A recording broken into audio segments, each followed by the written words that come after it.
Nagsama-sama ang 14 na parokya o simbahan sa ilalim ng Bikarya ng San Jose dito sa lungsod ng San Jose del Monte para sa isang konsyerto ng panalangin sa huling araw ng Tanglawan Festival 2025. Isang awit, isang panalangin. Handog ng mga kaparian mula sa Bikarya ng San Jose ang konsyerto ng panalangin sa Diyos at parangal sa bayan nitong September 10 kasabay ng cityhood anniversary ng lungsod at huling araw ng Tanglawan Festival 2025.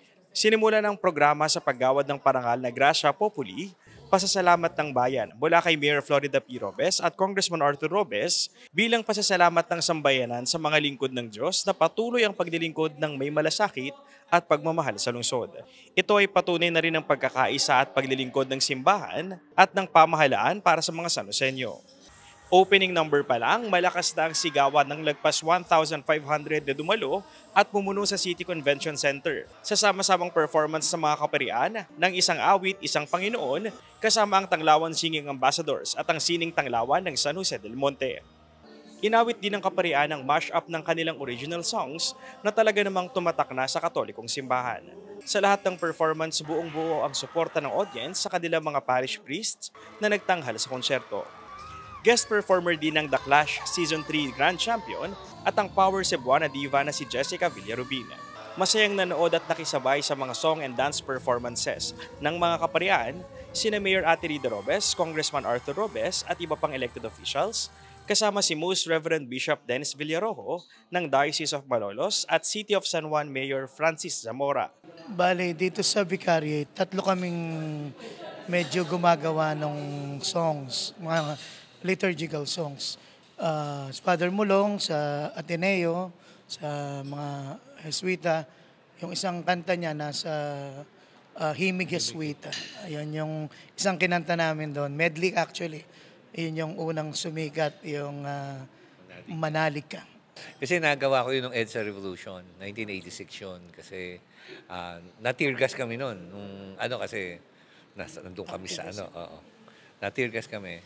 Tapos parang sort of giving up na dahil nga dumarating na yung mga sundalo. Pero biglang nagbago. Tapos yun, pagka-uwi ko sa seminaryo, sinulat ko yun. So, yung kantang yun. The other song is yung Nasa Tabi Ko ang Panginoon.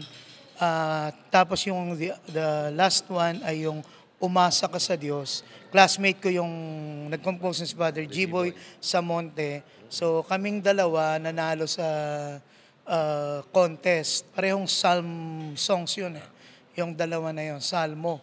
So yung sa akin, actually translation nung paborito kong kanta sa English na ano yun? Paborito ko nakalimutan. Paborito mo, nakalimutan mo. Lord, you are near. Yahweh. Yahweh, I know you are near. Translate ko, Psalm 137. Kasi paborito ko yung kanta na yun, kaya ako ginawa. Translate ko yung English song na yun, naging Nasa Tabi Ko ang Panginoon. Tapos, yung si Father G-Boy, salmo din yun eh. Kinakanta sa misa dati. Pero napakaganda rin ng lyrics, kaya ginawa niya ng kanta. So yun yung mga inspiration behind the songs. First time na talagang ginawa namin ito, na kami kumanta, nag-share ng Although, hindi naman singers naman lahat, pero yung effort makikita mo, talagang binibigay talaga nila. Maganda rin na yung simbahan talagang kaisa ng estado eh. Kaya magandang yung mga bagay tungkol sa simbahan, lalo na tungkol sa music, tungkol sa pag-awit ng papuri sa Diyos, ay maituro, lalo na sa mga nangyayari ngayon. No? Kailangan natin ng element ng Diyos, element ng pag-ibig, katotohanan, para, kaya isang very, ng damdamin na makapag-share ng aming mga God-given talent sa mga tao natin dito sa San Jose del Monte. May talent na ba? Okay, so to all of us tonight and to our sisters, good evening po, and to all the parishioners of the 14th Vicariate of Lungsod ng San Jose del Monte, isang magandang gabi po sa ating lahat. Isa lamang pong aking sasabihin ngayon. Salamat, Panginoon Diyos, dahil dahil ngayong gabi ay magkakasama-sama tayo sa isang awit na alam kong punong-puno ng pagmamahal na galing sa ating mga kura. Pinaghirapan, nag-practice po sila Bishop, kahit kung may misa sila from 8 or 7 in the morning till evening, they go and practice. Dahil gusto nila po tayo mapasaya. 5 taong pagiging lungsod ng San Jose del Monte, no? Kasi yun yung ako'y vice mayor pa lang, nung ginawa natin yung batas na maging syudad ng San Jose del Monte, no? Kaya parang 25 years, parang ilang taon ako noon. Ako ay 15 lang yata ako noon.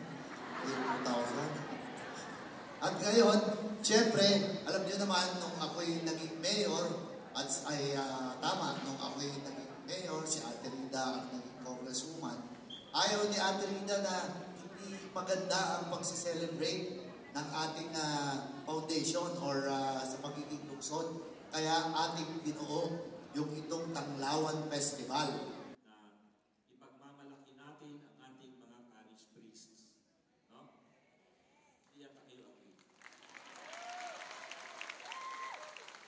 Maraming salamat po at maligayang pagbati po sa ating mga city officials dahil sa 25th anniversary ng pagiging syudad ng San Jose del Monte. At naway, totoo ba? Tama po ba? Silver anniversary ng cityhood ng San Jose del Monte City. At naway itataguyod natin ninyo ang syudad na ito bilang mga Katoliko, always be a good citizen sapagkat ang mabuting Kristiyano ay isang mabuting mamamayan. Maraming salamat po sa inyo. Kayo po, 25 years na bilang lungsod. Ang San Juan, 18 years na lamang. Kaya binabati ko po kayo sapagkat malaking bagay po kapag ang isang bayan ay nagiging lungsod. Sapagkat ang ibig sabihin nito, umaasenso ang inyong pong lugar at nakapagbibigay po ng mas magandang kabuhayan sa ating mga mamamayan. Grabe, I'm really grateful po to be part of this event and I'm really excited also na makita yung mga performances ng ating mga priests kasi before po, backstory lang, I was also a choir member. So for how many years and it's ang saya lang na maka-work ulit yung mga priests, yung mga nasa simbahan, and I'm really happy to be here. And syempre may mga priests din na nakikita ko lang sa TikTok or sa social media, which is, they are here also, so I'm also excited to meet them. So, more of happy and grateful po. Bilang tagapaglingkod po ng Dambana, narito po ako para suportahan po yung kura paroko po namin na si Reverend Father Candido Pobre Jr.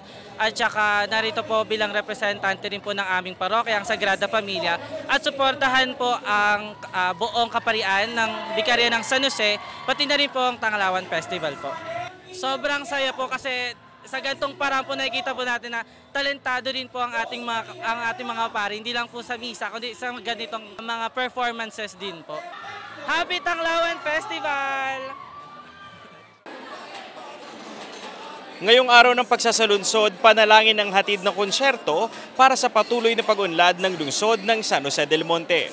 Mula dito sa City Convention Center, Barangay Sapang Paray proper, para sa Balitang San Joseño, Tanglawan Festival 2025 Special Coverage, ako si Jeff Andrade, Public Information Office. Yan ang mga kaganapan at detalyeng dapat alam mo, San Joseño. Para sa napapanahong balita at impormasyon, doble aksyon at solusyon, mag-subscribe sa official social media pages ng Pamahalaang Lungsod ng San Jose del Monte, Bulacan. Maraming salamat, Arya San Joseño.